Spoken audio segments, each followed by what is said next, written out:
दोस्तों, किसी भी बिज़नेस को शुरू करने के लिए तथ्यों और आंकड़ों की ज़रूरत पड़ती है और इन्हें जुटाने के लिए हम रात दिन जुगत में रहते हैं। जहाँ भी कोई बिज़नेस शुरू होता है, बिहार स्टोरी मीडिया वहाँ पर पहुँचकर वहाँ की एक खाका, वहाँ के रूपरेखा, ब्लूप्रिंट लाने की कोशिश करती है ताकि आपको भी स्टार्ट करने में सहूलियत हो। और आज हम पहुँचे हैं, मोकामा में हैं। मोकामा में इस वक्त आप देख रहे हैं यहाँ पे एक फैक्ट्री है जहाँ पर पेपर प्लेट का बिज़नेस और paper plate raw material making का भी बिज़नेस दोनों साथ साथ चलता है।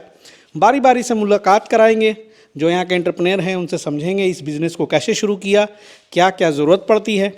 लेकिन सबसे पहले धन्यवाद मैं देना चाहता हूँ मित्तल उद्योग से, मित्तल जी का, कि आपके सौजन्य से फिर एक बार पहुँचा हूँ लोगों को हेल्प करने के लिए, दिखाने के लिए, जानकारी के लिए। बहुत बहुत धन्यवाद सर, आपको भी सारी चीज़ें। और हमारा प्रयास सर यही है कि एक्चुअली हम लोग दिखाते हैं कि सब कोई भी कर सकते हैं, बस जोश और लगन की ज़रूरत है सारी चीज़ें जी। तो हम लोग को रहता है कि नहीं, और कुछ लोगों को बना रहता है कि नहीं भैया हम इसको करने के लिए हम कुछ ज़्यादा पढ़े लिखे हैं, मैं ज़्यादा ऑलरेडी मैं कुछ ज़्यादा पहले से पिताजी का दादाजी का संपत्ति है तो नहीं, क्या ज़रूरत है। नहीं, आपको करना है तो आप एकदम मन से इसको छोटा से बड़ा कर सकते हैं। आज हम लोग उसी तरीके से कितने दिन पहले यहाँ पे शुरुआत हुई? मोटा मोटी हमको लगता है कि वैभव सर से ही जानेंगे। अच्छा। 2-2.5 साल होने जा रहा है सर। 2-2.5 साल से एक मशीन से शुरुआत हुआ था, आज लेमिनेशन का काम कर रहे हैं और 3 मशीन चल रहा है, एक क्रेन को लेमिनेशन 2 भी और भी हो गया जी। मिलते ही सर ने बोला कि 3 साल से आपका वीडियो देख रहे हैं, वहाँ से इंस्पायर होकर बिजनेस खोल दिया। सर नमस्कार, पहुँच गया मैं आपके पास। जी बिल्कुल बिल्कुल बिल्कुल। क्योंकि अब आपकी स्टोरी जो है लोगों को इंस्पायर करेगी। मेरा काम होता है आप लोग जैसे इंसान के पास पहुंचना जिसने ज़िंदगी में कुछ ठोस निर्णय लिया, फैसला लिया और उसको साकार किया। केवल वो गोल गोल घूमता नहीं रहा, उसे ज़मीन पे हकीकत में उतार करके और साकार किया। लोगों को रोज़गार भी दे रहे हैं, खुद भी कमा रहे हैं।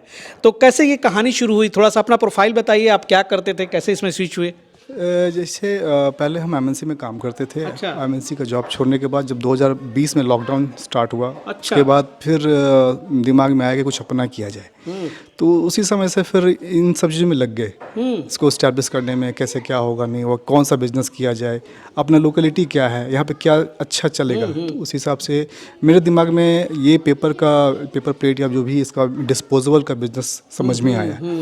तो इसमें फिर आपका वीडियो देखने लगे, बार बार वो रिपीट होता था, उसमें और क्या क्या चीज़, नया नया आइडिया मिलते गया, कड़ी से कड़ी जुड़ते गया, एक एक वीडियो देखते गए समझने, हर पहलू पे आप हाँ सोचने लगे। हाँ, हर पहलू पर सोचने लगे, क्या इसका मेरिट क्या है, डिमेरिट क्या है।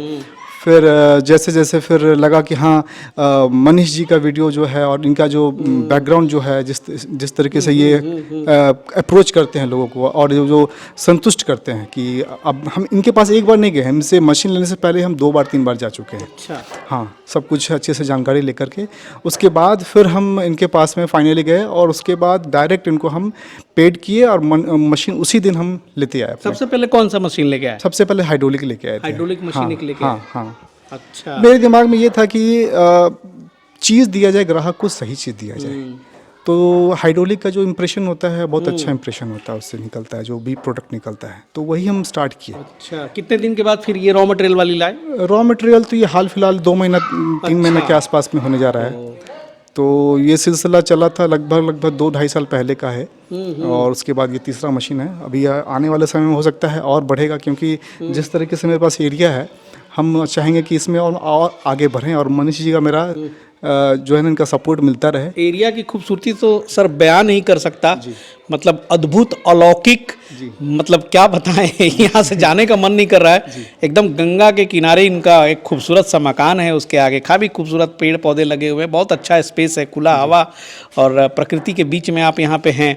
और आपका ये जो फैक्ट्री पॉइंट है ये थोड़ा आपके घर से 100 मीटर दूरी पे है। ये भी बहुत अच्छा आपने बनाया है, मतलब पूरा कायदे से आप देख रहे हैं, स्पेस दिया है। ये जो आपने सेटअप शुरू किया है सर, ये कितने स्क्वायर फीट में होगा? सर ये 24-34 का ऐसा ही है कुछ। अच्छा, 24 बाई 34 का। हाँ हाँ हाँ। वाह, क्या बात है। मतलब इतना बड़ा बना दिया है कि मशीनों के साथ साथ आप ना रॉ मटेरियल प्लस इसके जो बाई प्रोडक्ट होते हैं वो भी सारी चीज़ें जो हैं यहीं पे आपके एडजस्ट हो गई हैं। जी जी। क्या बात है। तो प्रोडक्ट में अभी कौन कौन सा बनाते हैं सर? इधर आइए जरा, मशीनें पहले मैं दिखा दूँ यहाँ पे। तो 2 मशीनें आप यहाँ पे चला रहे हैं, एक आपकी हाइड्रोलिक की हो गई और एक यहाँ पे क्रैंक की हो गई जी। और क्रैंक की रखनी ही पड़ती है क्योंकि भाई छोटा आइटम बनाने के लिए मुझे लगता है कि सबसे बेस्ट है। और ये भी उसी के साथ लाया था आपके, ये बाद में 6-7 महीने के बाद लाए। धीरे धीरे ग्रेजुअली आप लाते गए, हाँ, बिजनेस बढ़ाते हाँ, गए। हाँ। क्या बात है, बहुत बढ़िया। सर ये बताया कि मित्तल उद्योग से जब ऐसे लोग जुड़ते हैं तो काफ़ी आपको भी खुशी होती होगी, जो कि करने वाला अगर जुड़े तो भाई बहुत अच्छा लगता होगा। मैं एक्चुअली सर बता रहा हूँ कि वैभव सर का एक्चुअली क्या है कि इनका एक जो व्यवहार है और इनमें एक्चुअली पेशेंस है। ऐसा नहीं कि मशीन लगाएं और आज के आज प्रॉफिट आना शुरू हो जाता है। कुछ लोग ऐसा सोचते हैं कि आज लगाएं, समझना और पेशेंस रखना, तब सर एक्चुअली ये पहला मशीन, दूसरा मशीन, तीसरा मशीन लगा रहे हैं। लेमिनेशन मशीन लगाने के बाद भी पेशेंस रखें साजी है। लेमिनेशन सीखना ही पड़ता है। कितना मेटेरियल हमको लगता है कि बर्बाद किए हुए हैं, यहाँ पास में दिख रहा है। सही बात है। तो अब कुछ लोग बोलेंगे भैया नहीं मशीन कैसा दे दिए, बर्बाद हो रहा है, थोड़ा सा लगता है। कुछ नया चीज़ करेंगे तो उसमें थोड़ा सा वेस्टेज होता है। तो और सबसे पहली बात तो एक अच्छे एजुकेटेड पर्सन है, सारी चीज़ है। और इनका तो हम लोग भी सोचते हैं कि नहीं, ऐसा नहीं कि कुछ अच्छे लोग एजुकेटेड पर्सन लोग जुड़े हैं, सारी चीज़ें और लोग जुड़ रहे हैं सर। हमको आज यहाँ आने का, वैभव सर से मिलाने का कारण है ये कि कुछ जो एजुकेटेड पर्सन है वो लोग सोचते हैं कि नहीं हम छोटे छोटे इस तरह का बिजनेस नहीं कर सकते हैं। कोई बिजनेस छोटा नहीं होता है। नहीं, सिस्टम से करेंगे तो हर बिजनेस बड़ा हो जाएगा। जी 3 रोल चला रहे हैं, हम देख रहे हैं कि मशीन पर लगा हुआ है। जी। हम तो 2 ही स्टैंड देते हैं, शायद 2 ही स्टैंड दिए होंगे वैभव जी को, एक स्टैंड ला कर ये भी चला रहे हैं। 3 रोल चला रहे हैं। कुछ क्लाइंट 5-5 रोल चलाते हैं लोग। हाँ, तो हमको भैया मशीन लीजिए, कहा लगे 3 रोल लगाइए तो मेरा कम हो जाएगा, मशीन हाइड्रोलिक बहुत पावरफुल होती है तो उस पर बनेगी। थोड़ा सा इन्वेस्टमेंट का बात करेंगे, इंफ्रास्ट्रक्चर का हटा देते हैं सर। ये तीनों मशीनों में कितना इन्वेस्टमेंट लगभग हो गया? तीनों मशीन मिला करके तो नहीं बता पाएंगे, ये करीब करीब 1 के आसपास है। ये हाइड्रोलिक वाला ये क्रैंक वाली लगभग हम 65 में लिए थे। अच्छा, ठीक है। 60 में, हाँ 60,000। हाँ 60 में लिए थे। और ये करीब करीब है 1.5 के आसपास। 1.5 के आसपास में अपना वो हो गया। मतलब ये आपने मशीनों में इन्वेस्टमेंट की। शुरुआती दौर में रॉ मटेरियल का कितना इन्वेस्टमेंट रखा प्लान? रॉ मटेरियल जब पहली मशीन लिए थे तो फिर उसमें रॉ मटेरियल वही 50,000 का रॉ मटेरियल। 50,000 का रॉ मटेरियल लिया। हाँ, वो तो मेरे लिए एक तरह से सीखने के लिए। मतलब शुरुआत में 1.5 लाख रुपए आपने सीधा सीधी निवेश किया मशीन और रॉ मटेरियल में, कहने का मतलब ये है। हाँ बिल्कुल। अच्छा, उस समय ये बन चुका था शेड कि ये बाद में बनाया? ये बन चुका था पहले, यानी कि समझिए कि 20 में हम लोग पहले से चल रहा था प्लानिंग, 20 में ये कंप्लीट हो चुका था ये। तो प्लानिंग था, इसमें मिल खोलने का प्लान था कि कुछ और किया जाएगा, लेकिन सडनली देखे कि नहीं, इससे काम नहीं हो, क्योंकि मिल बहुत ही यूज टू हो गया, बहुत लोग इस्तेमाल कर रहे हैं। इसमें भी तो सर बहुत अच्छा निवेश हुआ होगा। हाँ, निवेश हुआ है लगभग 5-6 के आसपास। 5 लाख प्लस होगा। हाँ, उम्मीद भी था मुझे। हाँ बिल्कुल। तो उसमें 5-6 का आसपास इन्वेस्टमेंट हुआ है। और अभी फ़िलहाल ये तीनों मशीन में खर्च हुआ है। रॉ मटेरियल है, अभी फ़िलहाल रॉ मटेरियल लाए हैं, अब उसको काट रहे हैं, फिर उसको दोबारा इस्तेमाल कर रहे हैं। अभी तो जस्ट आपने रॉ मटेरियल का बिजनेस शुरू किया, हालांकि आपका अच्छा फैसला है। पेपर प्लेट में आप अनुभवी हो गए हैं और जो लोग भी अनुभवी हैं वो रॉ मटेरियल में उतर जाएंगे तो डायरेक्ट उनकी प्रॉफिट परसेंटेज बढ़ जाएगी। जी क्या सर, मुझे लगता है 3 से 4 रुपए किलो पे तो आराम से 4 रुपये आराम से सर बचेगा सर आपको। और सबसे बड़ी परेशानी सर, रॉ मटेरियल के लिए जो दौड़ते हैं यहाँ से वहाँ, उससे आप बच जाएंगे। अपना हो गया। हाँ, फिर मार्जिन भी अच्छा है। अगर जैसे होता है पूंजी में जितना आप लगाइएगा उतना आप कमाइएगा, कम लगाएगा कम कमाएगा, वही है आपका। जितना बड़ा चादर रहेगा तो उतना आप कर सकते हैं। बाजार कौन कौन सा पकड़े हुए हैं सर? बाजार फिलहाल तो लोकल है, यहाँ पे लोकल सारा बिक है। जाता हाँ, अभी धीरे धीरे अप्रोच कर रहे हैं। बेगूसराय हो गया और आगे लखीसराय हो गया, इधर धीरे अप्रोच कर रहे हैं। चलिए, रॉ मटेरियल की प्लांट लग गई है भैया, तो आप देख लीजिए आसपास के जो भी लोग हैं 20-25-50 किलोमीटर वाले, रॉ मटेरियल की जरूरत पड़े तो सर से संपर्क करिए। ये कहाँ पर है गांव पर? ये चिंतामणी चक गांव का नाम है। ये गंगा किनारे, ये घाट को बोलते हैं इमलिया घाट। इमलिया घाट। हाँ, इमलिया घाट बोलते हैं। तो यहाँ लोकेशन गूगल पे भी डाला हुआ है, कॉन्टैक्ट नंबर डाला हुआ है सब। बहुत बढ़िया। चलिए, ये अच्छी बात है। और यही मतलब मुझे लगता है कि बिजनेस में बहुत तरह के लोग होते हैं। कुछ लोग पेपर प्लेट बनाते हैं, तो भाई लगातार पेपर प्लेट की मशीनें बिठा रहे हैं, लेकिन अंत में जाके कहाँ फंसते हैं सर? रॉ मटेरियल पर सर फंसते तो उन लोगों के लिए बहुत हेल्प हो जाता है। अभी भी मेरे जस्ट बगल के फिर फोन आया कि भैया एक्चुअली मशीन ली, हमको मटेरियल चाहिए, पता नहीं कहीं से मैंने मशीन चालू भी करवाना है। कुछ ऐसे भी लोग सर्विस नहीं मिलने के कारण बेचारे को दिक्कत होती है, और मटेरियल के कारण सबसे बड़ा दिक्कत हो जाता है। सबसे पहली बात होता है कि सर मशीन जहाँ से भी लें, कम से कम मटेरियल बन रहा है कि नहीं बन रहा है, ये सब जानना जरूरी है। हमारे पास भी लोग आते हैं तो हम लोग दिखाते हैं, पहले देखिए मशीन कम से कम मोटा मोटी 100 से प्लस मशीन हम लोग सर बना के रखते हैं बनते हुए मटेरियल। ये वाली जो मशीन है सर रॉ मटेरियल वाली, इसका कैपेसिटी क्या है, घंटे में क्या प्रोडक्शन देगी? मोटा मोटी सर अगर घंटा में देखा जाए ना तो कम से कम अगर अच्छे से चलाएंगे तो 100 किलो कैसे सर निकाल देगा। 100 किलो मतलब एक दिन में 1 टन का ये रखता है ताकत। आराम से निकाल सकते हैं सर लेमिनेशन मशीन में। अगर लोड बढ़ता है लगन वगैरह के दिन में बहुत आपको जरूरत पड़ती है तो उसमें आप ये मशीन कारगर 1.5 लाख का है, 2 लाख का है, 2.5 लाख का है, 3 लाख का है, 5 लाख का है, जैसा बजट। लेकिन जनरली ज़्यादा हाई फाई नहीं लगाना है, कम बजट वाला मशीन लगाइए। प्रोडक्शन सर सेम ही होता है, थोड़ा सा बस खाली आपको फिनिशिंग में और लोहा वोहा में खर्चा होता है, बाकी कोई दिक्कत नहीं है। एकदम इजीली ऑपरेट सबसे बेस्ट है सर आपको साजी। सही बात है, बहुत बढ़िया। नहीं ये तो सर अच्छी बनाते ही हैं। और यहाँ वाला प्रोडक्शन जो है सर क्रैंक वाली में कितना इसका घंटे में प्रोडक्शन है? घंटे का प्रोडक्शन डिपेंड करता है, जैसे अब कौन सा साइज चल रहा है। अच्छा, साइज पे हाँ, डिपेंड साइज पे डिपेंड करता है। कटोरी वगैरह बनाए तो कटोरी मान के चलिए कि 1 रोल चल जाता है। अच्छा, हाँ, 1 रोल आधा रोल निकल जाता है। लाइन पे डिपेंड करता है, लाइन हाँ बहुत डिस्टर्ब रहता है। लेकिन फिर भी अगर कंटिन्यू किया जाए तो वो 4-6 घंटा में ख़त्म हो जाएगा रोल। हाँ, 18-20 kg का रोल ख़त्म हो जाएगा। अच्छा, बहुत बढ़िया।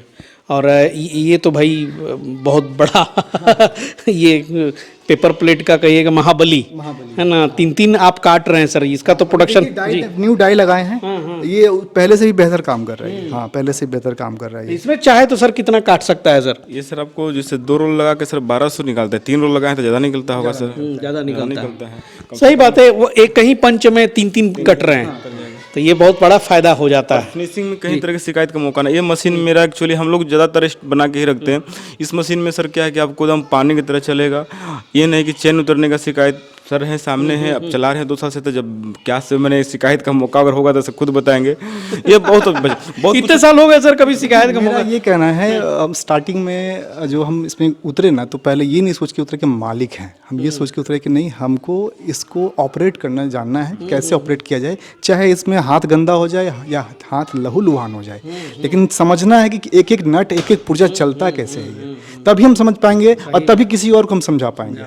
तो हम इससे स्टार्ट किए, इसको अच्छे से समझे, फिर उसको लाए। अब क्या है कि हम हर चीज़ में हम समझ चुके हैं कैसे चलाना है, 1 घंटे में कैसे निकालना है। और ऐसा भी नहीं कि हड़बड़ा के नहीं हमको घंटे में इतना नहीं निकल पा रहा है तो फिर कुछ और चेंजेस करो इसमें, ऐसे नहीं। चल रहा है, स्थिर रहो, आराम से, समय आएगा। जी समय आएगा, अपना टाइम आएगा। ये सबसे एक बहुत अच्छा सर बात बोले। बहुत सारे लोग मशीन लोग चलाते हैं ना, तो हमारे मिस्त्री जाते हैं चालू करने के लिए, तो वो रहते हैं घर पे, जहाँ मशीन लगाए हो किसी और को मैंने भेज देंगे, वो नहीं सीखेंगे। लड़का आएगा तो ठीक है भैया, लड़का 10 बजे आएगा तब ना वो चालू करे सीखेगा सर, तब तक बैठिए। तो ये सबसे पहले सर क्या बोले कि नहीं, मैं खुद सर समझा इस चीज़ को। तो बहुत सारे लोग होते हैं मशीन सर एक लगा लेते हैं, सोचते हैं कि नहीं बहुत बड़ा फैक्ट्री के हम मालिक हो गए हैं, अब हम थोड़ा ना सीखेंगे, हम थोड़ा हाथ लगाएंगे, जिसको रखेंगे उसको सीखेगा, वो भी समय पर 6-10 बजे से शाम में 5 बजे तक। तो सर बिजनेस वैसे लोग नहीं कर पाएंगे सर। सही बात ये है। देखिए एक्चुअली सर जब तक खुद सर मशीन लगा रहे, भले हमको ठीक है स्टाफ रख के सर इस काम बिजनेस में बिल्कुल ये मतलब जरूरी है। जरूरी है सर जी। चाहे आप सर 20 मशीन क्यों नहीं लगा रहे हैं, लेकिन आपको समझना बहुत जरूरी हो जाता है सर, सारी चीज़ है। अच्छा सर ये बताएं, अब तो काम करते हुए आपको बहुत अनुभव हो गया है, आपके हिसाब से आप कितना प्रॉफिट कमा लेते होंगे अगर परसेंटेज के हिसाब से बात की जाए? देखिए अभी तक तो ज़्यादा नहीं था, वो 15-18% तक जाते हैं, 18 के बीच में रहता तो एनफ है। हाँ एनफ है। लेकिन है क्या कि जो पहले लाते थे रॉ मटेरियल, उसमें ना बहुत वेस्टेज निकलता था। तो सोचे कि अगर ऐसा है कंटिन्यूस अगर तो प्रॉफिट होगा नहीं, और हम मशीन बढ़ाएंगे तो लेबर भी बढ़ाएंगे, उस हिसाब से तो मेरा तो प्रॉफिट होगा नहीं, सब चीज़ में ख़त्म हो जाएगा। तो फिर हमको दोबारा तो चाहिए उस पैसा को फिर दोबारा रॉ मटेरियल मंगवाने के लिए। तो ऐसा क्यों नहीं कर लिया जाए कि रॉ मटेरियल मशीन बिठा लिया जाए यहाँ पे, और जैसा अगर नुकसान हो रहा है तो अपना ही नुकसान होगा, तो रॉ मटेरियल की मशीन ले आए। अब इसको फिर हम यहाँ पे अभी फिलहाल 2 लेबर काम कर रहे हैं, और आगे बढ़ाएंगे 3-4, जैसे जैसे मशीन बढ़ेगा वैसे और थोड़ी सी रॉ मटेरियल मार्केट पकड़ ले, हाँ रॉ मटेरियल मार्केट, वहाँ से भी आपको बूस्टअप मिलेगा, बूस्टअप मिल जाएगा। इसका अलग बिजनेस हो जाएगा, ये दोनों का अलग बिजनेस हो जाएगा। सही बात है, वो उसको बूस्ट करेगा तो इधर से भी आपको फायदा हो जाएगा। नहीं देखिए, इसी तरह से जो है स्ट्रेटजी बना करके जो है काम करना होता है। और पेपर प्लेट बिजनेस में मुझे लगता है कि अगर कोई व्यक्ति जब पेपर प्लेट मेकिंग के साथ साथ अगर एक मशीन थोड़ी सी हिम्मत करके बिठा देता है लेमिनेशन का, लेकिन ये पूरी चीज़ें आप सर्वे आंकड़े एनालिसिस करके ही करें, अचानक से ना करें। जैसे आपने भी बहुत दौड़ धूप किया लेने से पहले। हाँ, लेने से पहले 3 साल तो हम इस पे ही अच्छे से छानबीन से ही लगे थे। हाँ हाँ, 20 से पहले से लगे थे, एक तरह समझिए। 20 से पहले से, उसके बाद धीरे धीरे और ज़्यादा आपका वीडियो जो हाईलाइट होने लगा, क्योंकि वो दौर चला था बेरोजगारी के बाद, लोगों को रोजगार खोजने के दौर चला था, तो उसमें देखे कि भाई क्या किया जा सकता है, बहुत तरह का दिमाग दौड़ा है, लेकिन देखे नहीं, हम जिस जगह से बिलोंग करते हैं उस जगह के लिए ये चीज़ सही है। फाइनली इंसान वहीं पे जाके समर्पण करता है जहाँ पर उसे लगता है कि मैं इस बिज़नेस में समय दे पाऊँगा, ये मेरे परिवार की प्रतिष्ठा के हिसाब से है, ये मेरे परिस्थिति के हिसाब से है। तो उस हिसाब से आपने बहुत ही अच्छा बिजनेस गंगा के किनारे अपना बिल्कुल बिल्कुल सेटअप कर लिया है। चलिए, उम्मीद करता हूँ कि ये स्टोरी आपको पसंद आई होगी, और बहुत सारे प्रश्न और हैं, ऐसी बात नहीं है, क्योंकि मित्तल उद्योग जो है वहाँ पर हर तरह के पेपर प्लेट मशीनें, पेपर कप मशीनें, फूड प्रोसेसिंग इंडस्ट्री में भी आ गए हैं। तो भाई एक बार कॉल करके भी अगर और कोई बिजनेस माइंड में हो तो आप इनसे बात कर सकते हैं, और पेपर प्लेट इंडस्ट्री के जो बारीकियाँ हैं उनको भी आप समझ सकते हैं। तो चलिए, धन्यवाद सर ऐसी ऐसी जगहों पर ले जाने के लिए, और सर आपका भी बहुत बहुत शुक्रिया बिहार स्टोरी का साथ देने के लिए। मिलूँगा फिर इसी तरह से किसी नए एंटरप्रेन्योर के यहाँ, नए उद्योग को आपको दिखाने की कोशिश करूँगा अगले एपिसोड में। तब तक के लिए जय हिंद, जय भारत।